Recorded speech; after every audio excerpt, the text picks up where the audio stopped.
Okay. Alright, syempre ako mga bossing. Saturday morning. Syempre, alam nyo naman, halos ito naman yung normal route natin, ano? Ano to 6:30 in the morning. Kung mapapansin nyo, itong Quirino Highway, medyo nagkakaroon na ng build up. Lalo yung palabas sa mga papasok ng trabaho. Medyo hindi pa naman dyan karami, but starting to build. Pagka tumakbo ka rito alas 7 or 7:30, matik na yun, dumadami na.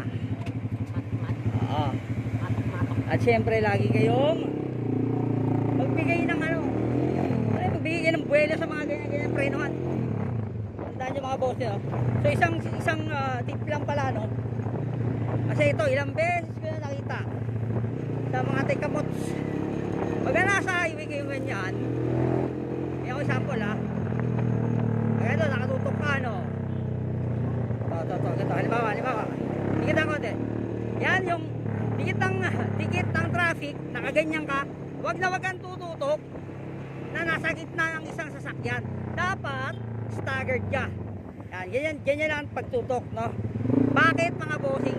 Para kung sakaling mag-sudden stop tong nasa harap mo, hindi ka tutumbok ng pabanggado sa likod niya.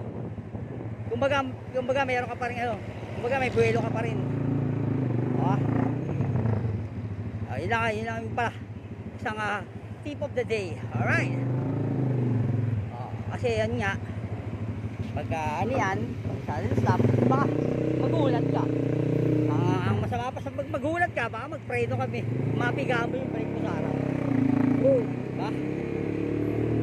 Well, balik tayo sa Quirino Highway, no?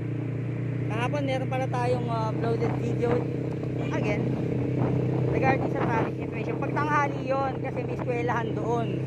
Sa mga hindi masyado pamilyar sa area, pututok sa bibig ko. Ganyan talaga.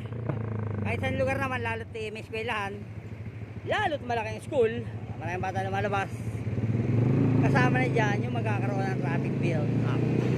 Okay, so yun naman, basta tagay yung tandaan yun lagi ko sinasabi. Right, ganyan bilis niya, diba? Bahala na kayo kung yung gayahin nyo. Ayan, laging ride. Love riding. Mahaling nyo yung pagmamaneho, yung pagmamotor. Hindi nyo kailangan, diba? Hindi nyo kailangan mag-angas sa daan, pare. Although minsan naiinis din ako. Hindi pa rin tayo perfecto, pero lagi nga sinasabi. Kasi sabi nila, gusto ko mag-ride dahil nararamdaman ko yung freedom, nararamdaman ko ang pagiging rider, mga boss, hindi sinasabing rider ka. Okay?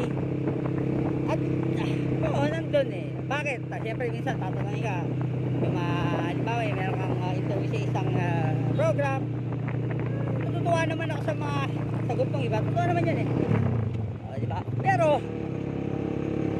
sabi, once a rider, always a rider. Walang quitting.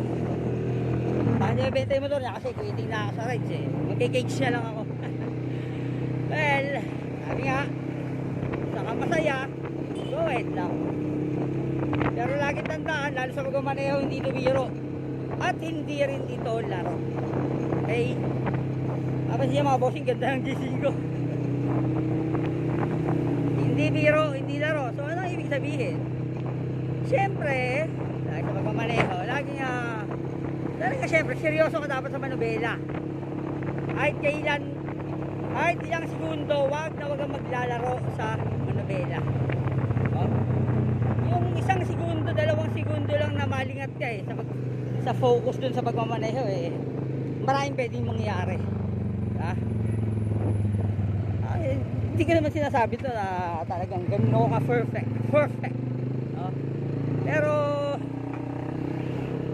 siyempre laging mas maganda yung meron tayong mga paalalang ganun, yung mga nakain natin sa mga dati natin rin kasama na pinakain sa atin ng mga sinasabi natin mga old school riders. Atin na rin kami ng mga seminar, mga ganyan, nung kami mga, diba? Ay, namin ko naman. Sino bang hindi dumaan? Mag-iintay ka po. Ah. Bakit ka rin?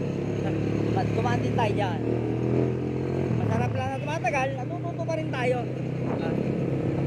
Hindi dahil sa magkakamali. Although, mas maganda nga yung matuto ka ng ano, yung walang pagkakamali. Pero, minsan, kakulit na isang tao, bago talaga siya matuto sa sarili niya, kailangan mo na magkamali. Tandaan natin ha, sabi ko mga bossing, hindi laro, hindi biro, hindi na, ang pagmamaneho. Kaya yung mga lupakabak pa. So, kailangan lagi tayong focus. Lagi focus. 100% ng attention mo nasa manubela at nasa daan. Ganon mga bossing ha. Ang galing yung Inday! Ganon kasiyahan lang yun. Diba, kagaya yan, mapasok mo ni sa kanan. Para po. O dyan mga bossing, ano bang gagawin natin? Siyempre, laging masaya. Laging let's ride out loud. Rock and roll. Woo! Okay. Okay na. Pambili ka pa na sa ones. Patuloy mo na.